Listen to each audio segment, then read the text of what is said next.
Provider, ये जानना बहुत जरूरी है हमें कि अ, एक सेकंड, अभी भी लोग लॉग इन कर रहे हैं। एडमिट एडमिट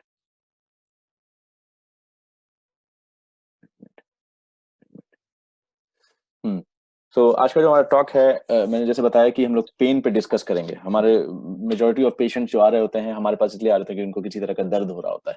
ठीक है, तो ये बहुत वास्ट टॉपिक है, लेकिन इतना कॉमनली हम लोग इस्तेमाल करते हैं कि इस टॉपिक पे हम लोगों को बात करना, डिस्कस करना बहुत जरूरी है। ये टॉपिक हम लोग इस चीज को बिल्कुल मिस नहीं कर सकते हैं, इस टॉपिक को। और हम लोगों का बात करना इस चीज पर एक्सट्रीमली इंपॉर्टेंट है, और अंडरस्टैंडिंग हम लोगों को डेवलप करना इस टॉपिक पर बहुत इंपॉर्टेंट है। ठीक है, तो इस टॉक में हम क्या क्या बात करेंगे ये थोड़ा देख लें। हम लोग जो हमारा एम है वो ये है इस टॉपिक में कि हम लोग दर्द क्या होता है, पेन है क्या, डेफिनेशन उसका बताएंगे, मैकेनिज्म कैसे काम करता है, कैसे दर्द प्रोड्यूस होता है, कैसे ब्रेन परसीव करता है, सब चीजों पर डिस्कस करेंगे। थोड़ा कितने तरह का दर्द होता है ये हम लोग डिस्कस करेंगे, पेन कितने टाइप्स के हैं, और कौन कौन सी दवाएं हम लोग इस्तेमाल कर सकते हैं इसके ट्रीटमेंट में। ठीक है, और उन दवाओं का क्या क्लासिफिकेशन है, कैसे बांटी हुई हैं वो दवाएं, इस पर भी हम डिस्कस करेंगे।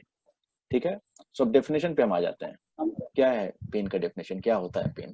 तो जैसा कि आप इस इमेज में देख सकते हैं, ये इंसान सफर कर रहा है, तकलीफ में है। सो क्वेश्चन ये आता है कि ये कैसा सेंसेशन है, एक सेंसेशन है, फील होती है आपको ये चीज। ठीक है, तो अनप्लेजेंट है, अच्छा तो लगता नहीं है जब दर्द होता है ज्यादातर लोगों को, तो अनप्लेजेंट सेंसेशन है। ऐसा सेंसेशन, ऐसा महसूस होता है जो कि अच्छा नहीं होता, हमें अच्छा नहीं लग रहा होता उसको जब वो महसूस होता है। सब्जेक्टिव है, पेशेंट क्या बता रहा है जरूरी नहीं कि आप पता कर सकिए कि उसको कितना दर्द हो रहा है, तो इस चीज को हमें ध्यान रखना है कि पेशेंट की बात हम लोगों को सुननी होगी, उनकी बात हम लोगों को माननी होगी।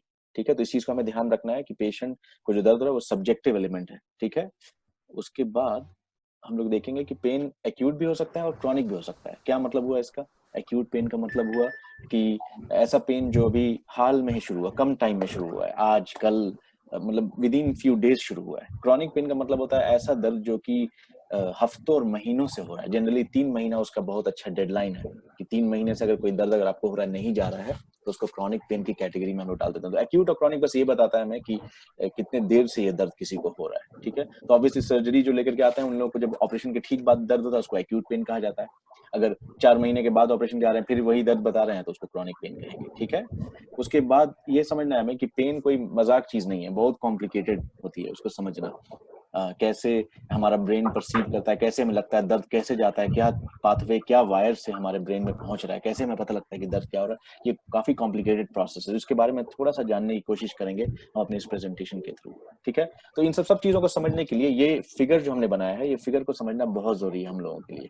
ठीक है, ये कोशिश करेगा एक तरह का हम लोगों को मैप, दिमाग में एक नक्शा प्रोवाइड करने के लिए कि दर्द जाती है कहाँ, कैसे, क्या होता है। ठीक है, तो स्टार्ट करने के लिए बेस्ट स्टार्ट करेंगे यहाँ से, स्किन से, स्किन जो लिखा हुआ है। ठीक है, तो आप देख सकते हैं कि स्किन के नीचे ये कनेक्शन है, ये कनेक्शन देखिए, कनेक्शन जा रहा है, जाकर के स्पाइनल कॉर्ड जो कि आपकी रीढ़ की हड्डी के बीच में जो सारा कनेक्शन वायर का जा रहा था वहां जाएगा, और उसके बाद सीधा ये कनेक्शन ऊपर जाकर के दिमाग में चला जाता है। ठीक है, जिससे कि हमें महसूस होता है दर्द कैसा हो, दर्द है क्या महसूस हो रहा है। ठीक है, तो ये तरीका है, ये यहाँ से रिसेप्शन होता है, यहाँ पे रिसेप्शन होता है, रिसेप्शन के बाद यहाँ से इसका कम्युनिकेशन होता है और सीधा यहाँ पर इंटरप्रिटेशन, ये सीधा हेड क्वार्टर पहुंच गया अपने दर्द। ठीक है, तो ये जहाँ स्किन मैंने लिखा हुआ है वहां स्किन भी हो सकता है, वहां पर स्टमक हो सकता है, अपेंडिक्स हो सकता है, कुछ भी हो सकता है। तो होता क्या है कि अब जैसे स्किन पर हम लोगों ने कोई कट मार दिया, दाढ़ी बना रहे थे, शेव कर रहे थे और कट कर दिया। ठीक है, तो कट कर दिया तो क्या हुआ, इसमें चोट लग गई, ट्रॉमा हो गया, इंजरी हो गया। तो ये इन्फॉर्मेशन अच्छी चीज तो है नहीं, अगर चेहरे पे चोट लगी है तो उसमें खून बह सकता है, वहां इन्फेक्शन हो सकता है, तो इसलिए हमारे दिमाग को ये जानना बहुत जरूरी है कि ये क्या हो रहा है। तो ये जहां पर भी चोट लगती है, जहां पर भी होता है, उससे वो सिग्नल, वहां से केमिकल बनता है, केमिकल बनने से वो सिग्नल सीधा इस वायर में घुसता है, इसको नर्व कहते हैं, नर्व के वायर में घुसता है, वो नर्व ले जाकर के उसको छोटा हेड क्वार्टर पे पहले पहुंचाता है। ठीक है, छोटा क्वार्टर वहां पहुंचाएगा, और उसके बाद वहां से एक और सिग्नल फिर से तैयार किया जाता है जो कि मेन हेड क्वार्टर ब्रेन में पहुंचाता है। तो ये हमें समझना है कि ये कोई भी दर्द महसूस करने के लिए ये पूरा पाथवे आपका काम करना चाहिए, तभी ये दर्द आपको महसूस होगा। ठीक है, तो इसका एक और क्या मतलब है, इसका ये मतलब भी है कि केवल यहाँ पर केमिकल बनने से दर्द महसूस नहीं होगा। कई बार ऐसा होता है कि नर्व में चोट लग गई, नर्व खराब हो गया है, तो वो भी कभी कभी वो सिग्नल बिना यहाँ स्विच ऑन किए हुए, बिना वो किए हुए सिग्नल जा रहा है आपके ब्रेन में। कई बार ऐसा होता है कि ब्रेन में तकलीफ हो गई, तो उसमें क्या होगा कि इधर से कोई सिग्नल नहीं भी अगर आ रहा है तो फिर भी ब्रेन में ये लगता रहेगा कि दर्द हो रहा है। तो ये हम लोग को समझना बहुत जरूरी है कि दर्द होने के लिए ये सारा सिस्टम इंटैक्ट रहना चाहिए, तभी आपको महसूस होगा दर्द, ठीक है। सो चोट लगना या यहाँ पे कुछ इंजरी होना, इन्फेक्शन होना और वहां से केमिकल बनना, उससे मैसेज यहाँ पे नर्व में जाना, नर्व से छोटा हेडक्वार्टर जो कि स्पाइनल कॉर्ड है वहां जाना, फिर बड़ा हेडक्वार्टर जो कि ब्रेन है वहां पहुंचना। लेकिन ये जो मैंने बताया ये वन वे बताया कि इधर से स्टार्ट होता है यहाँ से जाता है, लेकिन ये वन वे नहीं है हमेशा, और अलग अलग जगहों पे अलग अलग चीजें हो सकती हैं। तो इस चीज को हम लोगों को क्या याद रखना है कि ये वन वे नहीं है, ऊपर से भी सिग्नल आ सकता है। कई बार ब्रेन को कोई सिग्नल नीचे से स्किन से नहीं मिल रहा है, फिर भी ब्रेन को लगेगा कि नहीं दर्द हो रहा है, दर्द हो रहा है, वो आपको समझाएगा। और ये बहुत जरूरी है समझना, क्योंकि जिन लोगों को क्रॉनिक पेन हो रहा होता है, बहुत दिनों से दर्द हो रहा होता है, उनमें ये जो पूरा सिस्टम है उल्टा पुल्टा हो जाता है। तो उसके चलते चीजें नीचे से सिग्नल रहे चाहे नहीं रहे, ऊपर से सिग्नल आ रहा होता है कि दर्द हो रहा है आपको। ये समझना बहुत जरूरी है कि वन वे नहीं है, ये रूट एक तरह का नहीं है, दूसरे तरह से भी आ सकता है, ठीक है।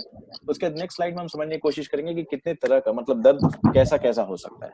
तो वो पीछे वाले फिगर में हम लोगों ने समझा था, तो एक दर्द को कहते हैं नोसिसेप्टिव, जिसमें क्या होता है कि आपको कहीं पर चोट लगी, जैसे स्किन में कांटी चुभ गया, ठीक है, तो वो चोट लगी, वहां से केमिकल बना, केमिकल बनने के बाद वही नर्व में घुस करके स्पाइनल कॉर्ड में गया, स्पाइनल कॉर्ड से फिर ब्रेन में चला गया। इस तरह के दर्द को हम लोग कहते हैं नोसिसेप्टिव पेन, ठीक है। चोट लगने के बाद, चोट लगने का जो सेंसेशन है उसको नोसिसेप्टिव पेन कहते हैं। लेकिन हमने जैसे पिछले स्लाइड में देखा था कि सिर्फ उस लिए दर्द नहीं होता, कभी कभी वायरिंग में गड़बड़ी हो सकती है, कभी कभी दिमाग में गड़बड़ी हो सकती है, उस चलते भी हो सकता है। तो उसको हम लोग क्या कहते हैं, उसको हम लोग कहते हैं न्यूरोपैथिक पेन। तो न्यूरोपैथिक पेन का क्या मतलब हुआ कि जरूरी नहीं है कि बाहर कहीं चोट लगी हुई है, नर्व जो आपका लेके जा रहा है ब्रेन में कहीं पर प्रॉब्लम हो रही है जिसके चलते न्यूरोपैथिक पेन हो रहा है। तो जैसा कि मैंने इस फिगर में दिखाया है कि इंसान जलते हुए कोयले पे चल रहा है, तो कई बार इस तरह के पेशेंट को ना इसी तरह का सेंसेशन होता है, लगता है कि पूरा पैर जल रहा है, नम हो जा रहा है, अजीब किस्म का दर्द लग रहा है, बिजली कड़क रही है पैर में। तो ये सब बहुत अजीब अजीब टर्म्स लोग इस्तेमाल करेंगे अपना न्यूरोपैथिक पेन बताने के लिए। तो इस स्लाइड में हम लोग क्या सीखेंगे, नोसिसेप्टिव और न्यूरोपैथिक। नोसिसेप्टिव का मतलब हुआ कि आपकी चीजें डैमेज हुई है, टिश्यू इसलिए हो रहा है, और न्यूरोपैथिक का मतलब हो गया वो जो वायर, जो तार सब जा रहे हैं, नर्व, स्पाइनल कॉर्ड, वो सब तार में कहीं पर अगर खराबी होगी तो उसको न्यूरोपैथिक पेन कहते हैं, ठीक है। तो ये हमें बहुत ध्यान रखना है, नोसिसेप्टिव और न्यूरोपैथिक दोनों एन से शुरू होता है, लेकिन दोनों का मैकेनिज्म अलग है और उसके लिए ट्रीटमेंट भी अलग होगी, ठीक है। अब नेक्स्ट स्लाइड पे हम जाएंगे, एनाल्जेसिक्स। सो एल्जीसिक मतलब होता है, एल्जीसिया मतलब होता है दर्द, ठीक है। एनाल्जीसिया का मतलब होता है बिना दर्द, ठीक है। तो एनाल्जेसिक वैसी दवाएं हैं, वैसी चीजें हैं जो कि आपका दर्द कंट्रोल कर लें। किसी भी पेशेंट को दर्द हो रहा है उसको कंट्रोल करें। एल्जीसिया मतलब दर्द, एनाल्जेसिया मतलब दर्द कंट्रोल करना, एनाल्जेसिक मतलब वैसी दवाएं जो आपका दर्द कंट्रोल करें। तो हम लोग देखेंगे कि वो कौन कौन सी दवाओं का क्लास है, बड़ा क्लास होता है उन दवाओं का, एक ग्रुप में गिरते हैं। तो ग्रुप्स को हम लोग देखने की कोशिश करेंगे कि वो ग्रुप्स कौन कौन से हैं। तो सबसे पहला और सबसे पावरफुल ग्रुप को कहते हैं ओपियोइड्स, ठीक है। इस टर्म को याद कीजिए, ओपियोइड्स, ठीक है। ये सबसे इंपॉर्टेंट और सबसे पावरफुल दवाएं। उसके बाद दूसरा ग्रुप है जिसमें कि एक ही दवा है मेनली, जो कि ट्रामाडोल है, जिसे हम लोग काफी इस्तेमाल करते हैं, तो वो दूसरा ग्रुप में आ जाएगा जिसमें एक ही दवा है। तीसरा ग्रुप जो कि बहुत इंपॉर्टेंट है और बहुत ज्यादा इस्तेमाल होता है, उसका नाम है एनसेड्स। इसके बारे में मैंने पहले भी आप लोगों को बताया था, और इन दवाओं के बारे में इस स्लाइड, इस प्रेजेंटेशन में हम बताएंगे, डिस्कस करेंगे। उसके बाद जो एक ग्रुप है वो है पैरासिटामोल। ये खुद से एक ड्रग का ग्रुप है, जैसे ट्रामाडोल एक ड्रग का ग्रुप है, उसी तरह से पैरासिटामोल एक ड्रग का ग्रुप है, जिनके बारे में हम इस प्रेजेंटेशन में सीखेंगे, और ये भी दर्द कंट्रोल करने में इस्तेमाल होता है, ठीक है। एक और दवा का ग्रुप है वो है एंटी इपिलेप्टिक्स। एंटी मतलब अगेंस्ट, और इपिलेप्टिक मतलब जो मिर्गी आती है, सीजर जो होता है, उसकी दवाएं। तो कुछ उनकी दवाओं को दर्द को कंट्रोल करने में भी इस्तेमाल किया जा सकता है, जिनके बारे में थोड़ा सा हम डिस्कस करेंगे। क्योंकि ये टॉपिक इतना वास्ट है, तो इसलिए मेरा ये प्रेजेंटेशन ज्यादा फोकस करेगा ओपियोइड्स के बारे में, ठीक है। इस टॉपिक में हम ज्यादा डिटेल में एनसेड के बारे में डिस्कस नहीं करेंगे, क्योंकि उसके लिए एक अलग प्रेजेंटेशन हम लोग को बनाना पड़ेगा, ठीक है। तो हम लोग स्टार्ट करेंगे ओपियोइड से। तो ओपियोइड्स में कौन कौन सी दवाएं हैं, मॉर्फिन सब लोगों ने इस्तेमाल किया है, आईवी भी इस्तेमाल किया है, ओरल भी होता है, मॉर्फिन का इस्तेमाल किया है हम लोगों ने। फेंटेनिल भी बहुत इस्तेमाल करते हैं अपने हॉस्पिटल में, सर्जिकल पेशेंट में। एक सेकंड, किसी बंदे की आवाज बहुत ज्यादा आ रही है, म्यूट नहीं किया हुआ, प्लीज आप लोग म्यूट करिए, नहीं तो प्रेजेंटेशन डिस्टर्ब होता है। सो हम लोगों ने मॉर्फिन का भी इस्तेमाल किया है, और हम लोगों ने फेंटेनिल का भी इस्तेमाल किया है। तो ये एग्जाम्पल है ओपियोइड्स का, ठीक है। ये मोस्ट पावरफुल है, इससे ज्यादा जबरदस्त दर्द कंट्रोल करने के लिए दवा नहीं बनी है, ये सबसे ज्यादा पावरफुल है। और ये मल्टीपल रिसेप्टर्स पे, मतलब जैसे कैसे नितिन जी ने बताया था ताला और चाबी पे कैसे काम करता है, उसी तरह से बॉडी में मल्टीपल रिसेप्टर्स है, मल्टीपल जगहों पर ऐसी जगह बनी हुई है जिसमें ये मॉर्फिन या फेंटेनिल चाबी की तरह काम करता है। तो आप देख सकते हैं कि एक ताला नहीं है, म्यू है एक ताला, कापा है एक ताला और डेल्टा, तो 3 तरह के तालों पे ये काम कर सकते हैं। इसी चलते ये क्यों जानना जरूरी है, क्योंकि आप देखेंगे कि केवल दर्द कंट्रोल नहीं कर रहा है, ये और भी काम कर जा रहा है। तो ये समझने के लिए हमें समझना होगा कि डिफरेंट डिफरेंट तरह के ताले हैं जहाँ पे ये चाबी की तरह काम करता है। उसके बाद हमें ये समझना है कि मॉर्फिन और फेंटेनिल या ओपियोइड्स जो हैं वो आपके स्किन पे काम नहीं करते, अपेंडिक्स पे काम नहीं करेंगे, गॉल ब्लैडर पे काम नहीं करेंगे, वो सीधा जाके नर्व जो वायर जो जा रहा है और ब्रेन पे काम करते हैं। तो ये समझना बहुत जरूरी है हम लोगों को। और ये सिर्फ उन वायर और ब्रेन पे काम नहीं करते, ये क्या करते हैं कि दूसरा केमिकल जो वहां बन रहा है जिससे हमें दर्द महसूस होता है, दर्द के हिसाब से हमारा मूड चेंज होता है, उसमें एक एग्जाम्पल उसका नाम है सब्सटेंस पी। पी मतलब पेन। ये एक केमिकल बन रहा है, उसको भी बना करके अफेक्ट करके ये दर्द को कैसे आप महसूस कर रहे हैं ये अफेक्ट करता है ओपियोइड्स। ओपियोइड्स बहुत पावरफुल हैं, मल्टीपल जगहों पे काम करते हैं और वो नर्व और ब्रेन पे ज्यादा काम करते हैं बजाय स्किन पे। इसका क्या मतलब हुआ, इसका ये मतलब हुआ कि अगर आपके स्किन में चमड़े पे कांटी घुस गई है तो मॉर्फिन देने से वो कांटी निकल नहीं जाएगी, वो चीज वहां ठीक नहीं होगी, लेकिन उसका जो दर्द आपको जा रहा है वो दर्द कंट्रोल कर देगा मॉर्फिन। ठीक है, अब हम नेक्स्ट स्लाइड पे आएंगे कैसे काम करते हैं ओपियोइड्स। सो ओपियोइड्स का हमने सबसे पहला जो फंक्शन है वो देखा है कि एनाल्जेसिया, क्या क्या काम है उसका। एनाल्जेसिया जो कि हम समझ गए हैं, एल्जेसिया मतलब पेन और एन मतलब विदाउट पेन। सो हम लोग सबसे पहला जो फंक्शन है ओपियोइड्स का वो पेन को रिलीफ लाते हैं। ठीक है, उसके बाद उनका एक और एक्शन है, क्योंकि हमने बताया कि वो ब्रेन पे भी काम करते हैं, तो वो आपका मूड चेंज कर देंगे। यूफोरिया मतलब मूड होता है, यू मतलब गुड, सो यूफोरिया मतलब अच्छा मूड बना देंगे। आपको दर्द हो रहा है, आपको महसूस होगा कि दर्द है वहां पर लेकिन आराम मिल गया, तो ये पेशेंट में आप देखेंगे खुश हो जाते हैं पेशेंट जब मॉर्फिन दिया जाता है उनको या फेंटेनिल दिया जाता है तो। ठीक है, फिर आप देखेंगे जो कि बहुत जरूरी है हम लोग के लिए समझना, ये दवा हम लोग जब देते हैं तो इस दवा से रेस्पिरेटरी डिप्रेशन हो सकता है। उसका क्या मतलब हुआ कि पेशेंट का सांस लेना जो है वो कम हो जाएगा। तो ये बहुत जरूरी है हम लोग को जानना, क्योंकि अगर पेशेंट सांस नहीं लेगा ठीक से और आपने दवा उनको दे दी है, ज्यादा दवा दे दी है, तो सांस लेना रुक देगा, उसकी मौत हो जाएगी पेशेंट की। जैसा कि मैंने पहले भी बताया था आप लोगों को आईसीयू में और ऑपरेशन रूम में भी, कि जब पेशेंट सांस तेजी से नहीं लेता है, धीरे धीरे सांस लेता है, तो कार्बन डाइऑक्साइड बदन के अंदर बिल्ड होने लगता है और कार्बन डाइऑक्साइड के बनने की वजह से आपको नींद आने लगती है। ठीक है, तो ये हमें समझना है कि इसमें SpO2 आपका नीचे हो जाएगा पेशेंट का और पेशेंट सेडेटेड हो जाएगा, नींद आने लगेगी।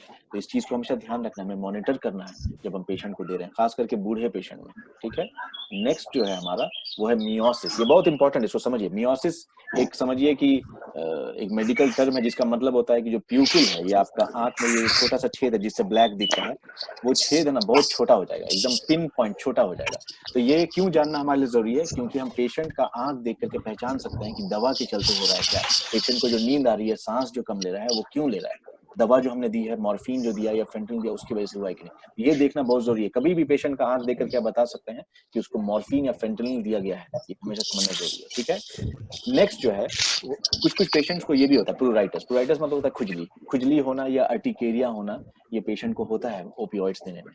ठीक है, तो इस चीज के लिए भी नोटिस करना है, मॉनिटर करना है। ठीक है, उसके बाद नेक्स्ट जो इफेक्ट है, जो कि आप लोगों ने कई बार जब मॉर्फिन या फेंटेनिल दिया देखा होगा, पेशेंट को नींद आ जाती है फिर, तो ये सेडेटिव की तरह काम करता है, नींद ले आएगा। तो ये चीज हमें समझना क्यों जरूरी है, क्योंकि कई बार हम लोग है ना बेंजोडाइजपीन जैसे कि डायazepam या मिडाजोलैम पेशेंट को दे रहे होते हैं, तो अगर दोनों साथ में दीजिएगा तो रेस्पिरेटरी डिप्रेशन जबरदस्त तरीके से आ जाएगा और पेशेंट एक्चुअली नींद में नहीं जाएगा बल्कि सांस लेना कम हो जाएगा। तो ये समझना बहुत जरूरी है हमको। ठीक है, ओपियोइड्स का और भी एक्शन है, क्या क्या है और एक्शन, एक उसका एक्शन है कॉन्स्टिपेशन। इसीलिए अगर कभी भी किसी पेशेंट को मॉर्फिन अगर आप दे रहे हैं या फेंटेनिल दे रहे हैं तो उसको स्टूल होने में बहुत दिक्कत होगी, वो कब्जियत कॉज करता है। तो ये उसका साइड इफेक्ट है, लेकिन इसका हम फायदा उठा सकते हैं। कैसे, जिस पेशेंट को बहुत डायरिया हो रहा है और हमें पता है कि उसको इन्फेक्शन नहीं है, तो उसको डायरिया कंट्रोल करने के लिए एक दवा आती है, उसका नाम है लोपेरामाइड, जो कि कुछ नहीं है, ओपियोइड है। तो ये हम लोग इस्तेमाल कर सकते हैं इस तरह के पेशेंट में जो डायरिया जिनको हो रहा है। तो कॉन्स्टिपेशन कॉज करता है ओपियोइड, लेकिन अगर जिस पेशेंट को डायरिया हो रहा है और हमें पता है कि इन्फेक्शन नहीं है उस पेशेंट को, हम लोग उसको इस तरह से कंट्रोल कर सकते हैं। ठीक है, एक मिनट, किसी बंदे की आवाज बहुत ज्यादा आ रही है, कौन म्यूट नहीं है भैया, प्लीज म्यूट रहिए।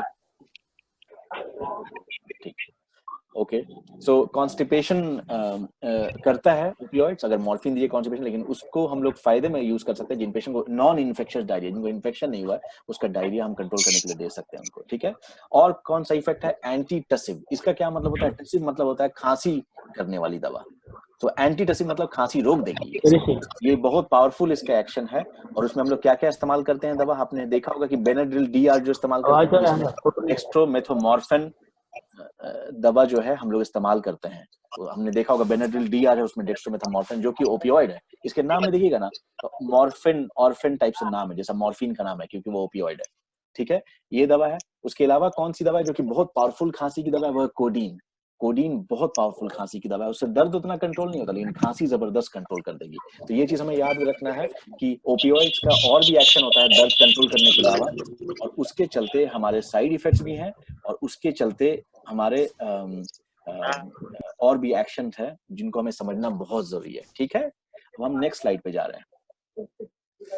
एक और जो ओपियोइड्स का एक्शन है जो कि हमारे लिए बहुत जरूरी है समझना, वो ये है कि अगर ओपियोइड जैसे मॉर्फिन या फेंटेनिल अगर बहुत दिन के लिए लिया जाए, 5 दिन, 10 दिन, 20 दिन, 1 महीने, 2 महीने, अगर लॉन्ग टर्म लिया जाए, तो पेशेंट को एडिक्शन होने का चांस है। एडिक्शन का क्या मतलब होता है, उसको बार बार पेशेंट को लगेगा, दर्द नहीं भी रहेगा तो लगेगा उसको ये दवा चाहिए, उसको दवा चाहिए, और दवा मिलने से उसको बहुत आराम मिलेगा पेशेंट को, अगर दर्द नहीं भी है तो ये एडिक्शन कहते हैं, इससे हम बहुत डरते हैं।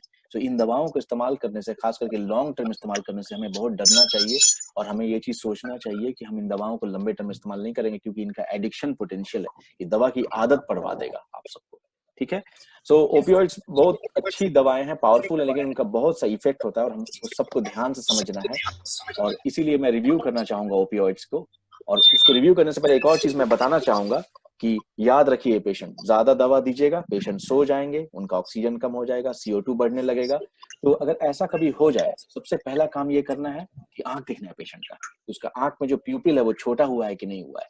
छोटा होने का चांसेस है कि उसको दवा के चलते हुआ है। तो अगर आपने साबित कर लिया ये हमने जो मॉर्फिन या फेंटिल देने की वजह से पेशेंट सो रहा है या सांस कम ले रहा है, तो उसके लिए एक समझिए कि दवा है जो कि इस चीज को रिवर्स कर सकती है, और उसका नाम है नैलोक्सोन।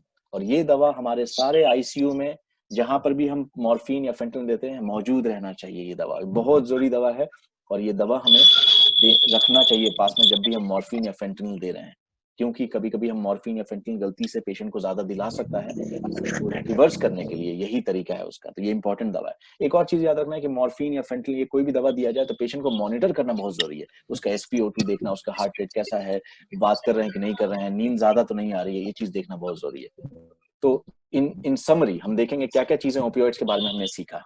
देखा कि वो बहुत पावरफुल एनाल्जेसिक है, बहुत जबरदस्त दर्द कंट्रोल करते हैं वो।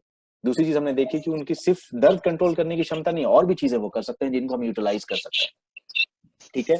हमने ये भी देखा कि अगर हम ज्यादा डोज में दे देंगे और पेशेंट पे ध्यान हमने नहीं दिया, मॉनिटर नहीं किया, तो पेशेंट मर सकता है उस दवा से, ठीक है। तो इस चीज को हमें समझना है, इसलिए मॉनिटर करना जरूरी है, और नालोक्सोन जो दवा है वो हमें पास में रहना बहुत जरूरी है, ठीक है। मॉनिटर करना एक्सट्रीमली इंपॉर्टेंट है, और अगर लॉन्ग टर्म इस्तेमाल करेंगे तो इससे एडिक्शन आदत पड़ सकती है। तो ओपियोइड्स बहुत अच्छे दवाएं हैं, लेकिन हम लोग को समझना है कि पेशेंट में जब हम दवा दे रहे हैं तो ये दवा हम किसको दे रहे हैं, छोटे बच्चे को दे रहे हैं, बूढ़े अंकल को दे रहे हैं, बूढ़ी चाची को दे रहे हैं, तो दवा कैसे बदन में जाएगा, उसका क्या कॉन्सेंट्रेशन रहेगा, उसका डोज कैसे मॉनिटर होगा, ये बहुत जरूरी है हम लोगों को समझना, ठीक है। तो ये था ओपियोइड्स। अब हम नेक्स्ट टॉपिक पे जाएंगे। नेक्स्ट हमारा टॉपिक है जो कि दवा है, वो है ट्रामाडोल। हम ट्रामाडोल को बहुत कॉमनली इस्तेमाल करते हैं पेशेंट्स में, और ये अच्छी दवा है। तो ये क्या है भाई ट्रामाडोल, और IV भी देते हैं, कभी ओरल भी देते हैं दर्द कंट्रोल करने के लिए। तो ये भी म्यू ओपियोइड रिसेप्टर पे काम करती है, जैसे हमने बताया था कि मॉर्फिन 3 तरह के, म्यू, कापा, डेल्टा, तो ये म्यू पे काम करती है, लेकिन ये ओपियोइड नहीं है, ये अलग तरह की दवा है, ठीक है। ये लेबोरेटरी में बनाते हैं इस दवा को, बना करके ऐसा किया गया, तो म्यू रिसेप्टर पे काम करती है, मॉर्फिन से कमजोर है। तो इसका क्या मतलब है कि दर्द बहुत ज्यादा कंट्रोल नहीं कर पाएगी, मॉडरेटली सीवियर पेन को करेगी। मॉर्फिन क्या करेगा, सीवियर पेन को कंट्रोल कर देगा, लेकिन ये मॉडरेटली सीवियर पेन को करेगी। इससे क्या फायदा है कि रेस्पिरेटरी डिप्रेशन, जो सांस लेने की क्षमता जो कम हो जाती है पेशेंट में, और नींद आने लगती है, और ऑक्सीजन कम हो जाता है, CO2 बढ़ने लगता है, तो वो चीज भी इसमें कम होगा। लेकिन इसको लेकर के साथ में मॉर्फिन के दे दीजिएगा तो वो बहुत ज्यादा हो जाएगा, पेशेंट को इस चीज को समझना है हम लोगों को। तो ये है ट्रामाडोल, और इसको हम लोग इस्तेमाल करते हैं, बहुत अच्छी दवा है अदरवाइज, तो इसको याद रखना है हम लोगों को। नेक्स्ट जो हम कैटेगरी में जाएंगे वो है एनसेड्स। तो एनसेड्स क्या दवाएं हैं, वो है टोराडोल, कीटोरोलैक जो हम इस्तेमाल करते हैं, पायरोक्सिकैम इस्तेमाल करते हैं, आइबुप्रोफेन जो इस्तेमाल करते हैं, डाइलोना जो डाइक्लोफेनाक इस्तेमाल करते हैं, ये सब सारी दवाएं एनसेड कैटेगरी में जाती है। अब ये खुद इतना बड़ा टॉपिक है कि मैं इस पर्टिकुलर प्रेजेंटेशन में आपको ये नहीं पढ़ाऊंगा ये टॉपिक। हम लोग इस प्रेजेंटेशन को देखेंगे हमारे अगले किसी टॉपिक में, जिसमें हम लोग इसके बारे में डिटेल से पढ़ेंगे कि इनका क्या तरीका है काम करने का और ये कैसे अपना पेन कंट्रोल करती है। लेकिन आपको याद रखना है कि नोसिसेप्टिव कंट्रोल करती है, जहाँ पे स्किन में जो चोट लगी है, अपेंडिक्स में जो चोट लगी है, वहां पे ये कंट्रोल करेगी, वहां पे जो केमिकल्स बनता है उसको रोकती है। ठीक है, तो इसमें कौन कौन सी दवाएं हैं? आइबुप्रोफेन देख लिया हमने, डाइक्लोफेनाक देख लिया जो डाइलोना है, पायरोक्सिकैम जो बॉक्सिकैम हम लोग इस्तेमाल करते हैं, मेफेनेमिक एसिड जैसे मेफ्टाल इस्तेमाल करते हैं हम लोग पेशेंट का जो मेंस्ट्रुअल पेन हो रहा होता है उसके लिए जो हम लोग इस्तेमाल कर रहे होते हैं, उसके लिए हमें समझना है। और दूसरी जो दवा है, और भी दवा है नेप्रोक्सिन, वो भी इस्तेमाल करते हैं पेन किलर के लिए। तो ये हमें समझना है कि पेशेंट को ये नहीं करना है कि आइबुप्रोफेन भी दे देना है, डाइक्लोफेनाक भी दे देना है। हमें कोशिश करना है कि एक कैटेगरी का एक ही दवा देने के लिए, नहीं तो टॉक्सिक इफेक्ट बढ़ जाता है उसका दवा का। तो ये हमें ध्यान रखना है कि ये सब दवा सिमिलर है, कोई एक दे रहे हैं तो दूसरी दवा देने की जरूरत नहीं है हम लोगों को। ठीक है, इसके बाद हम नेक्स्ट जाएंगे कीटोरोलैक, जो हम अपने हॉस्पिटल में बहुत देते हैं ये पेशेंट को, ये भी बहुत इंपॉर्टेंट है जानना हम लोगों के लिए। ठीक है, अब नेक्स्ट कैटेगरी में जाएंगे पैरासीटामोल। ये बड़ी जबरदस्त दवा है, ये हम लोग बहुत कॉमनली इस्तेमाल करते हैं। सब लोगों को लगता है कि ये केवल है ना टेम्परेचर कंट्रोल करने के लिए, फीवर कंट्रोल करने की दवा है। ये रॉन्ग है, ये फीवर कंट्रोल करती है पर दर्द भी कंट्रोल करती है ये दवा। ठीक है, तो ये कहाँ पे काम करती है? ये सीएनएस लेवल, ब्रेन के लेवल पे काम करती है ये दवा। ठीक है, तो अगर आपको कहीं हाथ में चोट लगी हुई है तो उसको ठीक नहीं कर देगा, लेकिन उसका जो दर्द जा रहा है ना ऊपर में, उसको कंट्रोल कर देता है वो। और वो कैसे करता है? प्रोस्टाग्लैंडिन एक केमिकल है, उसको बनने से रोक देता है वो। ठीक है, उसमें एंटीपायरेटिक एक्शन। इसका क्या मतलब होता है? इसका ये मतलब है कि फीवर जब होगा पेशेंट को तो उसको कम कर देगा। नॉर्मल जो आपका टेम्परेचर उसको कम नहीं करेगा, वो नॉर्मल रहने देगा, लेकिन आपको अगर फीवर हो रहा है तो फीवर को कम कर देगा ये। ठीक है, ये एनसेड जो दवा हमने इससे पहले बताई उसके बिहेव करता है, थोड़ा सा इन्फ्लेमेशन कम करेगा, जैसे स्किन में अगर कहीं चोट लगी थोड़ा सा कम करेगा, लेकिन मेन एक्शन इसका ब्रेन पर है। ठीक है, पेरिफेरल में एक्शन, जो स्किन में अपेंडिक्स में वहां पे एक्शन कम है इसका।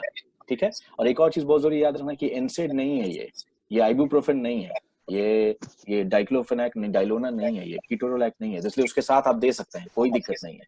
ठीक है, और ये हमें याद रखना है कि दवा तो बहुत सेफ है, इससे पेट में अल्सर नहीं होता, किडनी में चोट नहीं लगती है, लेकिन इस दवा को अगर ज्यादा दिया जाए, ज्यादा क्वांटिटी में दिया जाए तो लिवर को डैमेज कर सकता है। तो खास करके लिवर सिरोसिस के पेशेंट, लिवर डैमेज के पेशेंट आ रहे हैं या बड़ा लिवर एब्सेस लेकर के आए जिनको जॉन्डिस है, हमें थोड़ा ध्यान से इनको ये दवा देनी है, क्योंकि इनका लिवर और भी डैमेज हो सकता है। ऑलरेडी जो डैमेज लिवर है उसको और भी डैमेज कर देगा, तो इस चीज को हम लोग को याद रखना है। तो जनरली पूछते हैं कि क्या है भाई सेफ, तो कहा जाता है कि 4 ग्राम से ज्यादा एक दिन में हम नहीं दे सकते हैं पेशेंट को। अगर बहुत हेल्दी पेशेंट है तो 4 ग्राम ज्यादा नहीं दे सकते हैं। ठीक है, बच्चे के लिए नहीं है, बच्चे के लिए कम डोज है, लेकिन एडल्ट को जो 60-70 किलो का मेल है उसको आप 4 ग्राम तक ये दवा दे सकते हैं। लेकिन वो 4 ग्राम एक बार में नहीं दे सकते, ये नहीं कि 4 ग्राम की दवा एक बार में दे दिया लेने के लिए, वो डैमेज कर देगा। तो उसको हर 6 घंटे पे आप दे सकते हैं। ठीक है, अगर आपने 10 ग्राम दवा दे दिया किसी को तो उसका लिवर उड़ जाएगा, 1-2 दिन के अंदर में पेशेंट का लिवर कंप्लीट फेल कर जाएगा। तो ये चीज हमें समझना बहुत जरूरी है इसको, पैरासिटामोल को। ठीक है, तो सेफ दवा है लेकिन ज्यादा डोज में ठीक काम नहीं करती है। ठीक है, उसके बाद एक और दवा जो हम लोग हमेशा इस्तेमाल करते हैं, आप लोगों ने देखा होगा, जैसे मोनोकोबाल जो दवा है हमारे पास, उसमें गाबापेंटिन होता है। गाबापेंटिन क्या है? याद करिए कि हमने स्लाइड में बताया था कि एंटीपिलेप्टिक, मतलब मिर्गी जो होता है, सीजर जो होता है, उसकी दवा है ये। ठीक है, लेकिन देखा क्या गया कि ये बड़ा जबरदस्त काम कर रहा है जिन लोगों को न्यूरोपैथिक पेन है, जिन लोगों का नर्व जो वायर है, वायर जो खराब हुआ है, जैसे डायबिटिक पेशेंट का वायर खराब हो जाता है, उसके चलते उनको काफी दर्द होता है, हाथ झुनझुनाएगा, जलन होगी पैर में, तो वो दर्द को कंट्रोल कर सकता है ये गाबापेंटिन और प्रीगाबालिन। इस चीज को हमें समझना है कि ये दवाएं उसमें इस्तेमाल करते हैं, लेकिन हम लोगों को ये भी समझना है कि हम लोग इसको ऑपरेशन के अराउंड भी इस्तेमाल कर सकते हैं, और लेकिन ध्यान से इस्तेमाल करना होगा। दर्द तो कंट्रोल करेगा, लेकिन हमने देखा है कि पेशेंट को देने से पेशेंट को चक्कर आता है थोड़ा सा, और याद रखने का तरीका ये है कि नर्व पे जो दवा काम करेगी थोड़ा मोड़ा चक्कर देगी, थोड़ा बैलेंस कम कर देगी। तो ये दवा का ये इफेक्ट है जिसको हमें याद रखना है। ठीक है, तो काफी बड़ा डिटेल प्रेजेंटेशन था, और बहुत कुछ हमें बताना था, डोजेस के बारे में बताना था, लेकिन वो सब चीजें मैं इतने छोटे प्रेजेंटेशन में नहीं बता सकता हूँ। तो इसलिए मैंने इस प्रेजेंटेशन का इस्तेमाल किया आप लोगों को ये बताने के लिए कि कितने तरह का पेन कंट्रोल करने की दवाएं हैं और हम कैसे इन दवाओं का इस्तेमाल कर सकते हैं। लेकिन हमें जानना है कि इन दवाओं का और भी इफेक्ट्स होता है और उसके चलते पेशेंट को नुकसान पहुंचा सकते हैं, इसलिए इसको समझना बहुत जरूरी है। ठीक है, तो प्रेजेंटेशन मेरा खत्म हो गया है। मैं चाहूंगा कि